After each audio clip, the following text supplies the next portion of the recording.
Good evening. You're watching a special broadcast of Outlook Money, which is being live broadcast on YouTube and Facebook as well. Even before the COVID-19 pandemic, Indian economy was reeling under huge distress and was facing a recession according to many experts and economists. Now, after the COVID-19 pandemic has wreaked havoc all across the world and has brought the global economy to a screeching halt, many experts and many economists are saying that we are sitting at a possibility of slipping down into a depression, which is going to be a much more grave and is going to be much more severe in comparison to the Great Depression of 1930s.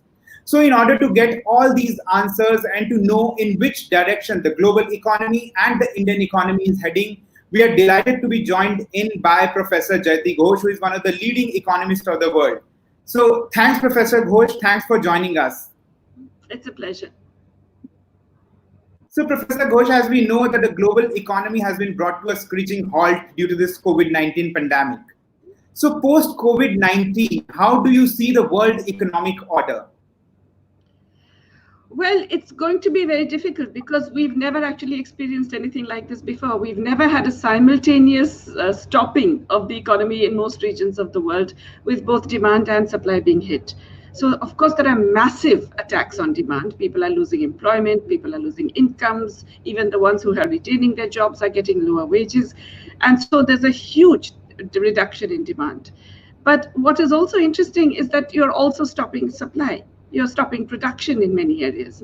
And so how exactly this is going to be dealt with and how countries will recover, it's really not clear at all at this point.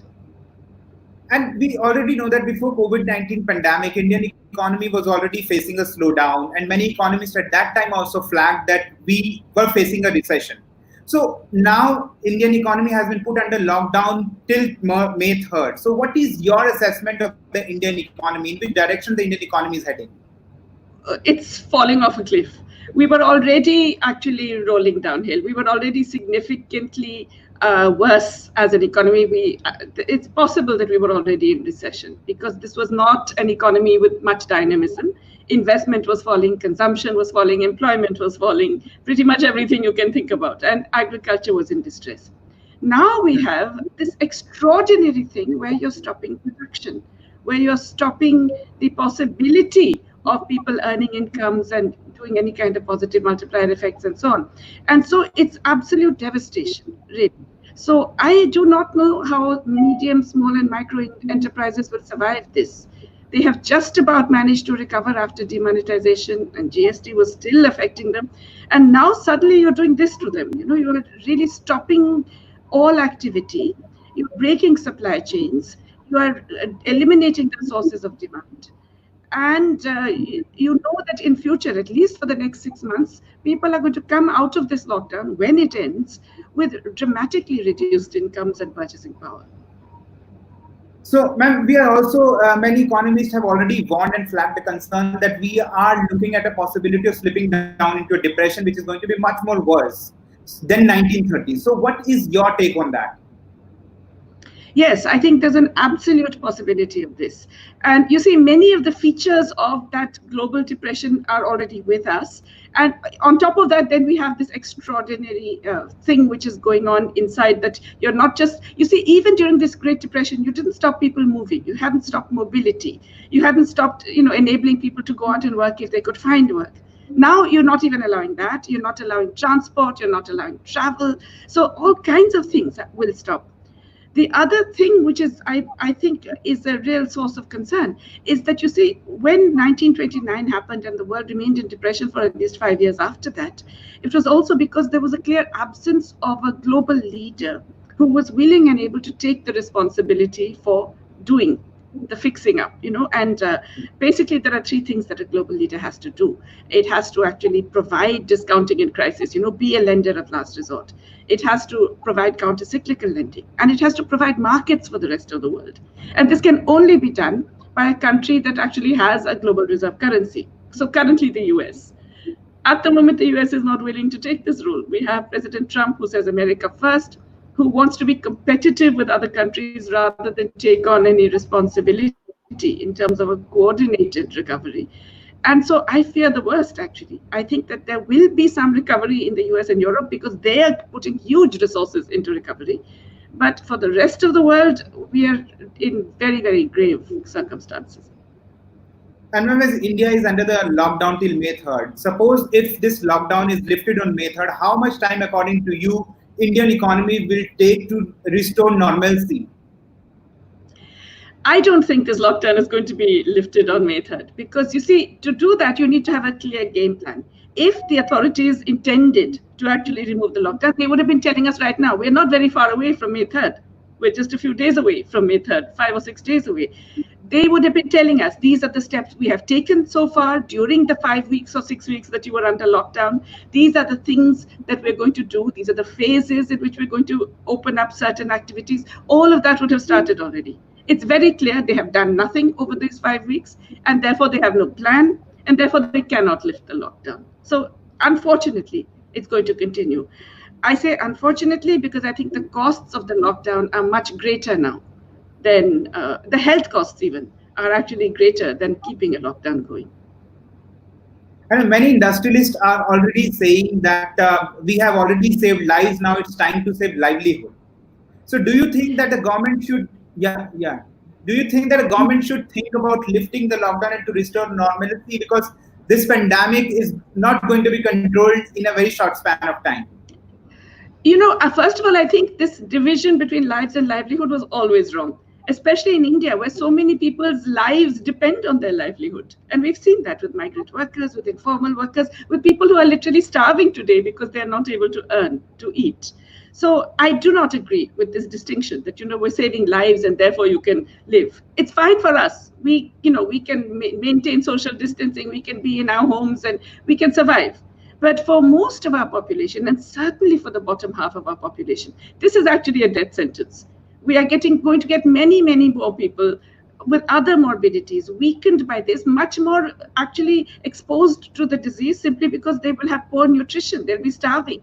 They will have, very, very little resources, physical stamina to actually beat down the possibilities of infection.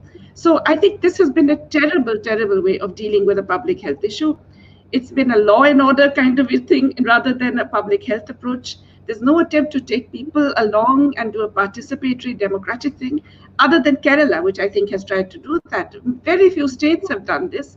And the central government has just imposed something that most people don't even understand why it's being done, but they're just following it because they think, my God, we have no choice.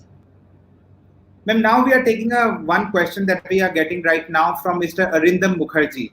He's asking that how will the negative oil prices affect global economy, including India? This is one of those phases where normally in India, we're very happy when oil prices come down. This is one of those situations where we won't necessarily gain very much because the forces that are bringing the global oil prices down are actually those which are also going to destroy our exports and destroy the supply chains that we rely on. And so we are not necessarily going to benefit in the net. In fact, even with India, by the way, Indian consumers are not benefiting. It's the government of India that is benefiting, right? They're pocketing the difference. Indian retail prices have not come down. The government is getting more revenues. But of course, since oil demand has come down, the proportion of the revenue it gets is less. It's getting more revenues per barrel of oil, but total revenue benefit is less. Globally, this is bad news because, oil exporters are not just in the Middle East and the Gulf, but also in Africa and in Asia and so on. All of them are majorly devastated by this. Oil prices and other commodity prices, all of those have collapsed, absolutely collapsed, both the prices and the volumes exported. So all of them are going to have dramatically reduced export revenues. And that, of course, then has very bad multiplier effect. Then they can import less, then they go into depression and crisis, and then that feeds into their neighbors and their trading partners and all of that. So that is certainly going to happen. Within oil, the US shale industry is definitely badly affected. It's no longer viable for sure.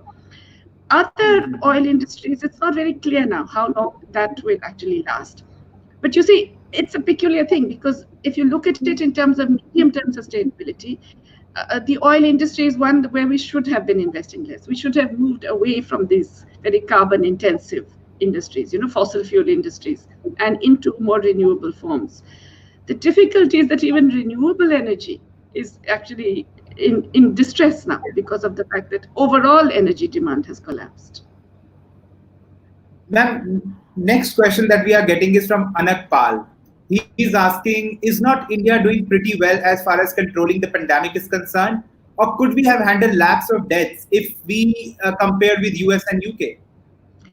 So I think there are two issues here. None of us is an epidemiologist, so none of us is very sure about what the pattern of the disease will do. But what is very clear is that what the lockdown has done is postponed the problem. It hasn't got the problem away. And postponing the problem really is only of value when in that period when you have postponed it, you do something. You take measures that allow you to prepare.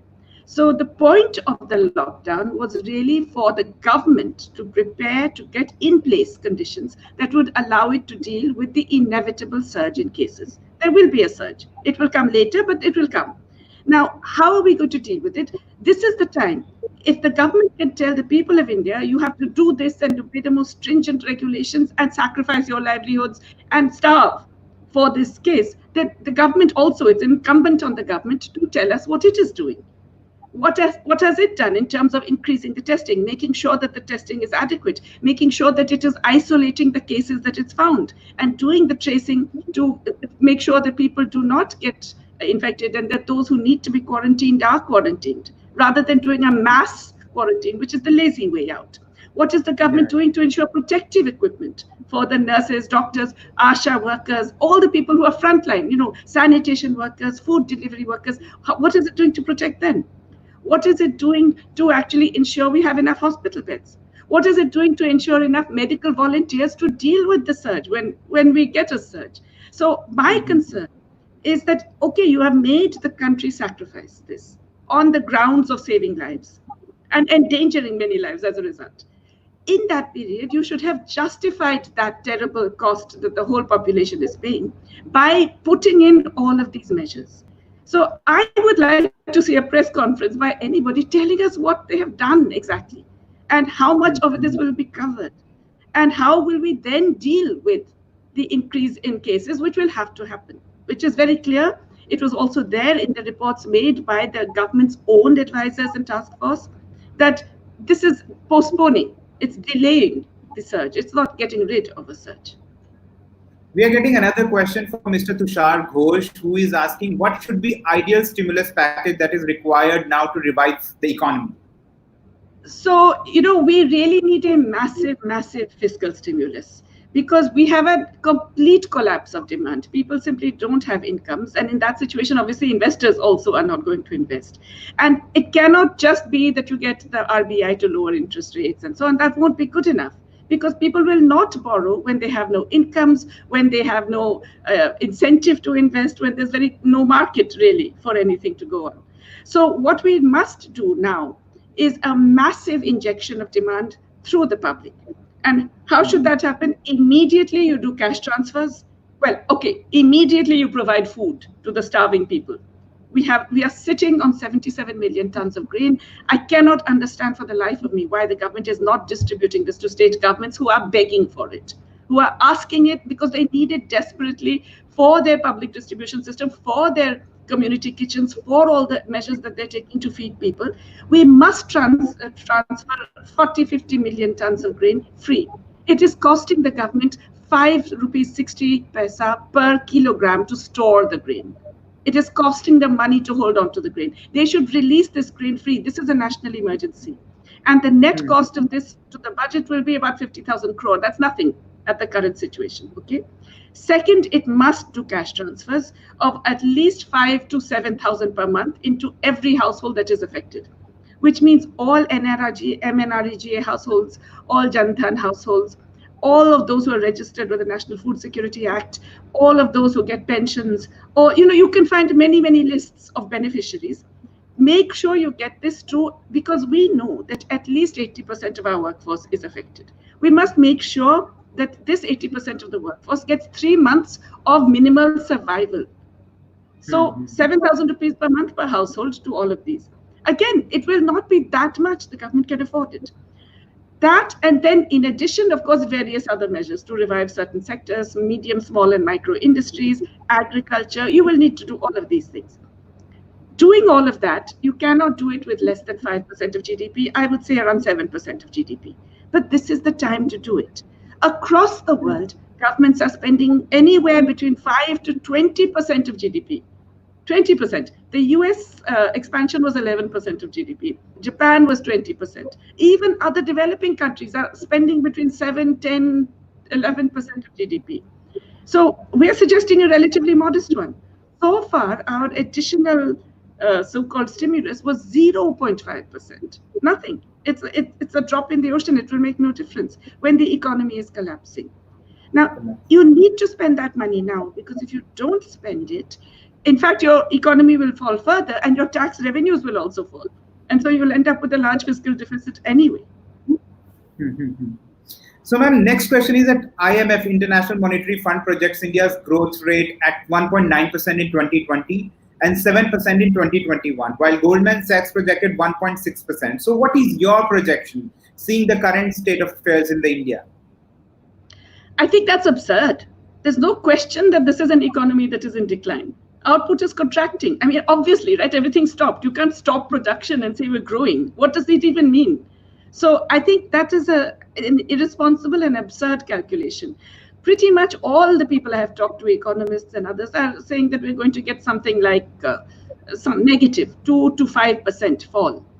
Projections for the developed world are uniformly negative. They're all assuming a decline in income because they're being realistic and honest. I don't know who we're trying to kid by pretending that it will be increasing. And then there was also a report that said that India and China are little immune to the current economic turbulence. I think that's bizarre, and that's wrong also. I know the UN report that suggested that, and that's based on a particular general equilibrium model which didn't recognize a pandemic type situation. It doesn't have a pandemic put in there. So what it does have is an impact of oil prices. Now, in a standard model, a falling global oil price is always good for India. This is not standard times, as I said.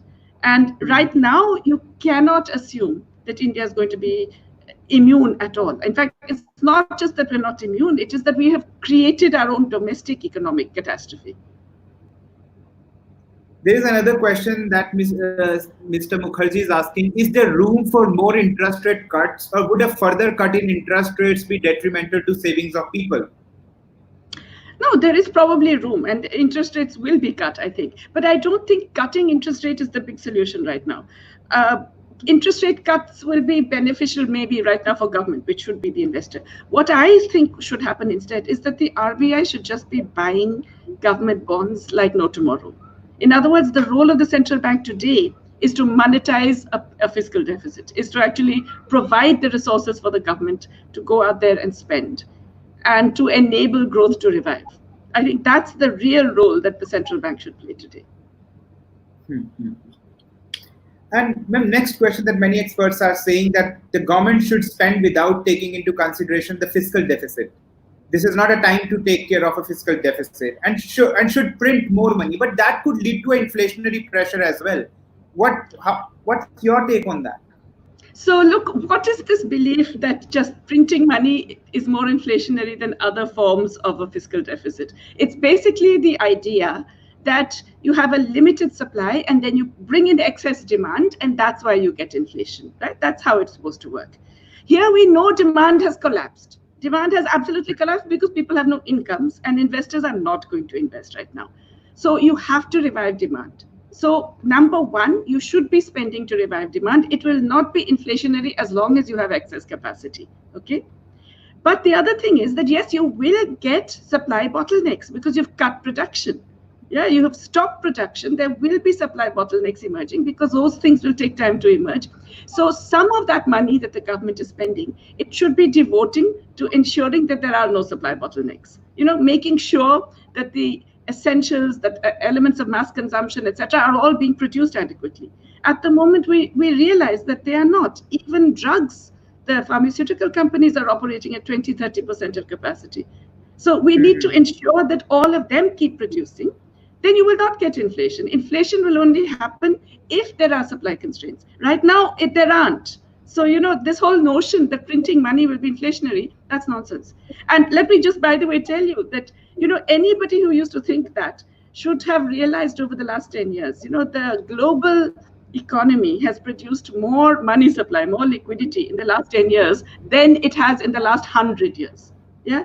The US Fed and the European Central Bank together have produced more liquidity than they have done over the last 100 years. No inflation, if anything, deflation. Right now, what is the US Fed doing? It has just put out liquidity of 30% of GDP, just now. And it has promised that by September, it will do another 30% of GDP. So it's not worried about inflation. Inflation, yeah. And according to you, what should have been the government's roadmap, and what are the immediate steps that the government should take right now to contain the pandemic and to alleviate the economic damage that has been unleashed by the COVID-19? First of all, I would believe, you needed to take the state governments much more along with you. And you need to provide money to the state governments. They're the ones doing all the work. All the heavy lifting is being done by the state governments, right? They are the ones providing the beds, the medical testing, everything. But they have no money. They're completely short of resources. In fact, the central government hasn't even paid them the money it owes from last year. 30,000 crore, it still owes them. So first of all, you should have a big package just for COVID-19, for dealing with the pandemic, with some clear guidelines. These are the expenditures we need for testing, for protective equipment, for better protection for all the health workers, for beds, for supplies, for ventilators. These are the things we need. It's up to you to get it. We are making available a very large package, say 100,000 crore, to the state governments, proportionate to population, to deal with this. That should be number one. Number two, in fact, we need to say that we know that this pandemic is, or rather the containment measures, the closure, the lockdown, is doing a devastating thing to livelihoods and to food. So for food, we're going to make this available, but we also need to ensure the supply of food. So we have to look at the farmers' viability. We have to make sure that they are supported and protected, because our food sovereignty depends ultimately on the farmers. We can't just leave them and say you have to keep producing and we won't bother about you. So we need a package to address all the problems of the farmers as well. And that has to be a medium-term thing over time. Third, we have to actually, you can't tell someone, we will not allow you to work. We will not allow you to earn an income, and we will not allow you to go home, but we will not give you any money to survive either. And this is what we're doing to our people.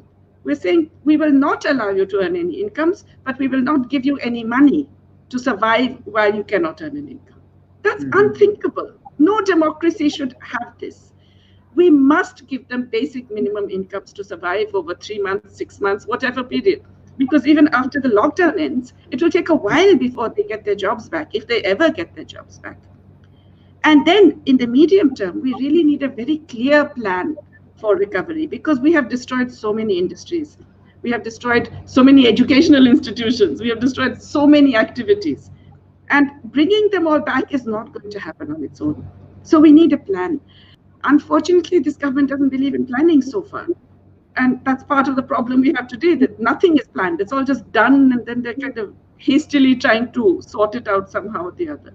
But we need a plan, because if the economy is to survive, survive, yes, if the economy is not just to revive but survive, then we definitely need to figure out how, over time, all the different sectors can be rejuvenated.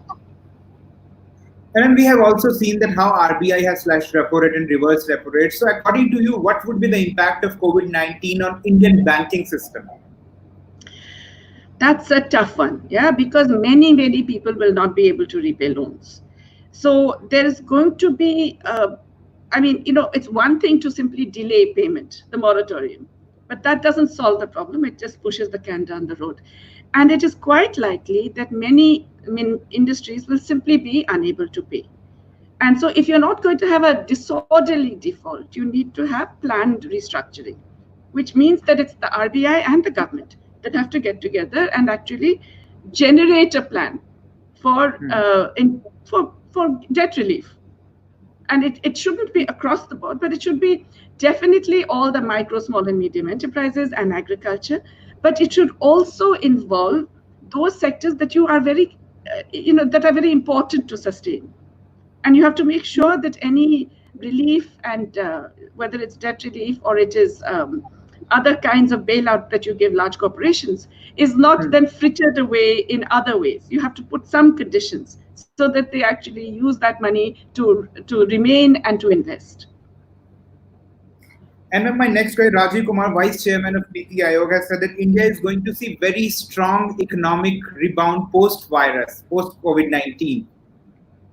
Well, I'm happy that he's so optimistic. So what do you think about it? I think that, well, it's hard to know how to say this politely. I think that that has a very tenuous relationship with reality. Let me put it that way. Okay, so there is another question that we are getting from Rakhi Puri. Industries are contributing in silos. Do you see the industries come together to solve the current issue? I think the problem is that there is such confusion everywhere. Nobody really knows. They don't know how long this will go on. They don't know which states will recover first, or whether the government will change its mind on particular things, or, there's no planning whatsoever. So it's really, in a way, almost impossible even for industry to come together. How does even industry work when it has no idea what the government strategy is going to be? We don't know from day to day whether a lockdown will persist or be removed. We have absolutely no means of planning. So I think industry has certainly not come together yet. But for a change, I can't blame industry. On what basis do you come together? How do you even, imagine what is going to happen until you get a clear framework and a clear game plan with steps and timelines from the government? So far, none of that has happened. It's all day to day. And the entire population is told with 4 hours notice, or maybe 1 day's notice, that the lockdown will continue or that it will be lifted. In Delhi, we're told some shops will open. A few hours later, we're told they won't open. There's so much confusion that you cannot blame industry also for not responding. There is another question that whether MP-led fund for COVID is that we know that MP-led fund for COVID is suspended. Do you think it is detrimental? I think it's inexcusable. This is a time when MPs who are at least there on the ground will have some idea about what local needs are. The whole point about an MP-led fund was to make sure that local people's requirements are met. And here you are removing that possibility. Now, what did that money amount to? Not that much in any case. Instead of that, if the government wants to save money, why doesn't it scrap this ridiculous plan for Rajpath, which it wants to completely destroy and dismantle and build some new monstrosities? Why insist on a plan like that, which is going to cost a minimum of 20,000 crore at a time like this? And there is another question that we are getting is that, do you think tax reform is much needed now? Yes. Well, let me put it this way. I think this is the wrong time, certainly, for tax terrorism, which is going to happen because, the government's approach towards when it loses tax revenue, its approach is to go with the danda and collect. I mean, its approach to everything is danda, but even to public health is danda. But with tax as well, the approach has been danda. I think that would be fatal at this time because there is a complete loss of confidence. And if you also then start getting after people on tax collection basis, that will be extremely detrimental to confidence all round. Tax reform is an important issue over time, but I don't think right now that's the big issue. Right now, you shouldn't worry about tax. Just go out there and spend. If you spend, you will generate a revival. You will get more tax revenues eventually.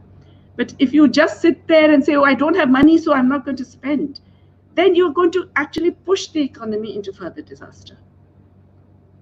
And there is much more discussion about the inflation tax these days. So can you tell us about inflation tax? Inflation tax is basically a situation where you end up spending more for something, so your real income is coming down. And meanwhile, you're paying either the same rate of tax or sometimes even a higher rate of tax because, maybe you moved into a higher tax bracket in nominal terms, but your real income has fallen. So the government is collecting that money. That's the nature, that's the notion of the inflation tax. Right now, as I said, the the pressures are deflationary because nobody has purchasing power. Even food prices are not rising because people cannot buy. Very few food prices are rising, even though the collections at mandis are very, very low, 10-20% of the levels of the previous year. But because there is so little purchasing power right now, those prices are not rising. So I don't think inflation is the big concern. As I said, there will be sectoral inflation in particular areas, and we could get food inflation quite soon. The government's job is to focus on those supplies, to look at the areas of shortage and fix those and prevent inflation coming out of those kind of elements of cost push. There is another question by Mr. Anshuman. He's asking which all steps you think will turn India into an IT and manufacturing hub. Oh dear. Well, whatever visions we may have had for that are dramatically receding now.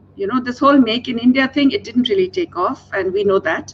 We know that Make in India could have been much more successful if there had been more active public engagement and investment in those areas rather than just sitting back and waiting for foreign investors to come. But IT as well, we have many global rivals now. And there will be globally a shift towards delinking.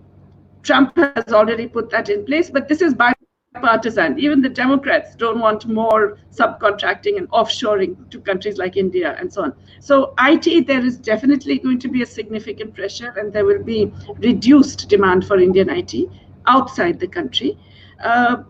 Domestically, there will continue to be much more demand, and domestic market will grow. So yes, if we enhance our domestic market, it could still grow. Manufacturing, again, it requires a combination of trade and industrial policy, which we have not had. You have to nurture and protect industries. You have to create clusters. You have to incentivize R&D and create linkage effects. Now, all of that, I'm sorry to keep repeating it, it requires planning. It doesn't happen on its own. And this government has done the opposite of planning, which is why we haven't had that so far.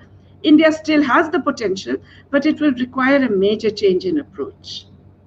Mm-hmm. So thank you, Professor Ghosh. Thank you for talking to us and sparing time out of your hectic schedule.